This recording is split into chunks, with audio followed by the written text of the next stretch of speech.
இப்போ இந்த மகாலயபட்ச காலங்கள் அது மட்டும் இல்லாமல் இந்த மகாலய அமாவாசைக்கு என்னென்ன வகையான காய்கறிகள் என்னென்ன வகையான உணவுகள் நம்ம செய்யலாம் அப்படிங்கிறது வந்து நிறைய பேருக்கு வந்து இதில் குழப்பங்கள் இருக்கும்.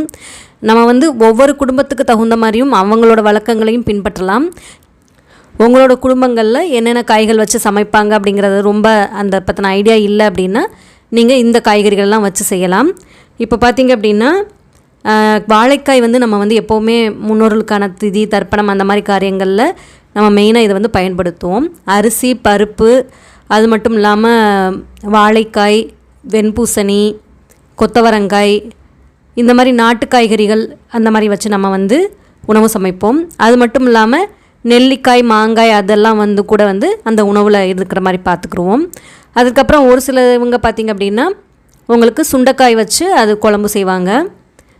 அதற்கடுத்ததான் சேப்பங்கிழங்கு கருணக்கிழங்கு அந்த மாதிரி வச்சும் குழம்பு காய் அந்த காயின்னு நம்ம பயன்படுத்தி இந்த அமாவாசை அந்த படையலை வந்து செய்வாங்க.